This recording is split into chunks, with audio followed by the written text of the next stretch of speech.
بسم اللہ الرحمن الرحیم۔ السلام علیکم۔ ابرار رشید آپ کی خدمت میں حاضر ہے اور آپ سے درخواست ہے کہ اگر ابھی تک آپ نے اس چینل کو سبسکرائب نہیں کیا تو اسے سبسکرائب کر لیں، جو بیل آئیکن ہے اس کو ضرور پریس کیجئے گا۔ آپ کا بہت بہت شکریہ۔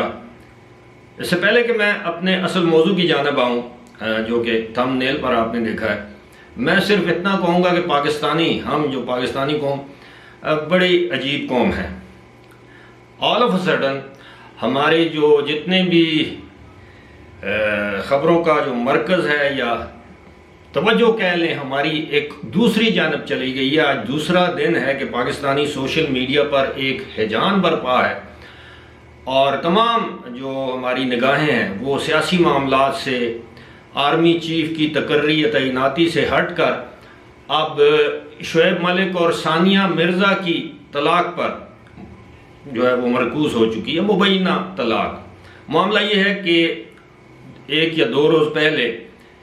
گلف نیوز نے، جو کہ یو اے ای سے شائع ہونے والا ایک معتبر اخبار ہے، اس نے یہ خبر دی کہ عین ممکن ہے کہ ثانیہ مرزا اور شعیب ملک کے درمیان علیحدگی ہو گئی ہے، اور ان کے ذرائع کے مطابق یہ علیحدگی ہو۔ اس کے بعد ایک طوفان برپا ہے، دونوں کا ذاتی معاملہ ہے، طلاق ہوئی ہے نہیں ہوئی، علیحدگی ہوئی ہے نہیں ہوئی، وقت بتا دے گا۔ لیکن اس وقت تمام پاکستانی قوم کی نظریں اس خبر پر ہیں اور لانگ مارچ اور آرمی چیف کی تعیناتی یہ سب پیچھے چلی گئی ہیں۔ بہرحال ہم اپنے اصل موضوع کی جانب آتے ہیں، اور اصل موضوع یہ ہے کہ ایک میجر صاحب ہیں، بلکہ یہ کہنا چاہیے کہ ایک ریٹائرڈ میجر ہیں۔ میں نے گزشتہ روز بھی ایک ویڈیو میں ان کا ذکر کیا تھا۔ ان کا نام ہے میجر ریٹائرڈ عادل راجہ۔ آپ سب ان کو جانتے ہیں، یہ وہی میجر ہیں جن کی گمشدگی کی اطلاعات تھی۔ بعد میں پتہ چلا کہ جناب وہ لندن سے نمودار ہوئے اور وہاں بیٹھ کر ایک ٹویٹر اکاؤنٹ کے ذریعے ایک خاموش مجاہد کے طور پر وہ اپنے سابقہ آرمی باسز پر زبردست قسم کی گولہ باری کر رہے ہیں، الزامات کی بوچھاڑ کر رہے ہیں۔ یعنی وہ ایک لحاظ سے اب عمران خان کے بیانیے سے دو ہاتھ بڑھ کے آگے اپنے سابقہ باسز پر الزامات لگا رہے ہیں۔ میجر عادل راجہ نے اپنے حالیہ ٹویٹ میں یہ انکشاف کیا ہے، اس کو پیشن گوئی کہیں، عندیہ کہیں، کہ جناب، اور نام لے کر یہ ٹویٹ آپ سکرین پر دیکھ رہے ہیں کہ جناب ان کے ذرائع نے، مصدقہ ذرائع نے ان کو یہ اطلاع دی ہے کہ اب عمران ریاض خان، جو کہ ایک معروف اینکر ہیں، گیلا تیتر کے نام سے جو جانے جاتے ہیں،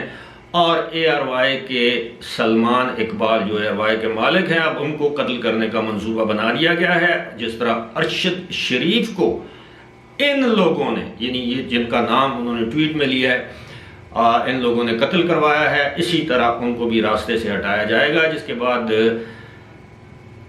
عمران ریاض نے ایک ٹویٹ کے ذریعے انہی صاحب سے، جن پر یہ الزام لگایا گیا ہے کہ جناب آپ مجھے بتائیں کہ آپ مجھ سے ناراض ہیں اور واقعی میں مجھے قتل کروانا چاہتے ہیں، آپ اندازہ کیجئے کہ جس بات کا کوئی ایسا شائبہ تک نہیں کہ کوئی کیوں مروائے گا عمران ریاض کو، یا کیوں کوئی مروائے گا سلمان اقبال کو، اور سلمان اقبال اس وقت پاکستان میں موجود بھی نہیں ہے۔ سلمان اقبال نہ یو اے ای میں ہے، نہ کینیا میں ہے، کچھ لوگ کہتے ہیں کہ وہ امریکہ میں ہے، کچھ کہتے ہیں کینیڈا میں ہے۔ بہرحال یہ کسی کو معلوم نہیں کہ وہ کہاں پر ہے، کم از کم وہ پاکستان میں نہیں ہے۔ اسی طرح خیر عمران ریاض تو پاکستان میں ہے، اپنے گنرز اور گارڈز کے ساتھ گھوم پھر رہے ہیں، اور میں سمجھتا ہوں کہ کوئی بے وقوف ہوگا پاکستان کے خفیہ اداروں میں سے، کوئی انتہائی بے وقوف انسان ہوگا جو اس طرح کی حرکت کرے گا۔ البتہ دیکھیں یہ کتنے دکھ کی بات ہے کہ ایک ریٹائرڈ میجر کی جانب سے، جو کہ خود برطانیہ میں بیٹھا ہوا ہے، وہ اپنے یعنی سرونگ میجر جنرلز پر اور ان کے جو دیگر جو افسران ہیں ان پر یہ الزامات لگا رہے ہیں۔ اب اللہ نہ کرے کوئی تیسری قوت اس سے فائدہ اٹھا لے، کوئی عام شخص جو کہ دل جلا ہو، جس کا دل واقعی میں جلا ہو عمران ریاض کی طرز صحافت تو ہم اسے نہیں کہتے، بہرحال جو بھی ان کے نظریات ہیں، اگر کوئی شخص کسی ذاتی مخاصمت میں، کیونکہ ان کے اور بھی بہت سے معاملات ہیں، اگر وہ کوئی ان کو گزن یا نقصان پہنچاتا ہے تو سارے کا سارا الزام ان پر آ جائے گا، اور یہ میجر صاحب کہیں گے دیکھا عمران خان کی، دیکھا میں نے کہا تھا نا کہ ان کو راستے سے ہٹایا جائے گا۔ تو خدارا اس طرح کی بے برکی مت اڑائیں۔ پاکستان کی فوج جس کا آپ حصہ رہ چکے ہیں، اور آپ اپنے آپ کو ایک فخریہ انداز میں پیش کرتے ہیں کہ جی آپ خاموش مجاہد ہیں، ایک خاموش یہ کس طرح کے آپ خاموش مجاہد ہیں؟ آپ برطانیہ میں بیٹھ کے پاکستانی فوج کو آپ بدنام کر رہے ہیں اور یہ ثابت کرنے کی کوشش کر رہے ہیں کہ خدا نخواستہ ہماری جو سب سے پریمیئر انٹیلیجنس ایجنسی ہے، بلکہ دنیا کی پریمیئر ترین انٹیلیجنس ایجنسی ہے ISI، آپ یہ دنیا کو باور کرانے کی کوشش کر رہے ہیں کہ یہ در حقیقت قتل ماورائے عدالت قتل کروانے والے لوگ ہیں۔ ممکن ہے ماضی میں کچھ اس طرح کے واقعات ہوئے ہوں، لیکن اس وقت آپ تو اس ملک کے پاکستان فوج کے دشمنوں کو خوش کرنے کا بیانیہ آگے بڑھا رہے ہیں۔ آپ کے پاس کیا ثبوت ہے؟ اور آپ بھی یہ ثابت کرنے کی کوشش کر رہے ہیں کہ ISI کے اندر یا فوج کے اندر آپ کے اس طرح کے ذرائع موجود ہیں جو کہ آپ کو اس طرح کی اطلاعات دیتے ہیں، پھر بعد میں آپ وہ اطلاعات جو ہیں وہ پاس آن کرتے ہیں عمران خان کو یا عمران خان کے دوستوں کو۔ اب آپ اندازہ کیجئے کہ اس وقت اعظم سواتی ان صاحب کا نام لے رہے ہیں، عمران خان ان صاحب کا نام لے رہے ہیں، یہ میجر عادل راجہ ان کا نام لے رہے ہیں، اس کے علاوہ 2-3 اور اصحاب ان کا نام لے رہے ہیں، لیکن اگر نام نہیں لے رہا کوئی تو شاہ محمود قریشی نام نہیں لے رہے، اس کے علاوہ اسد عمر نام نہیں لے رہے،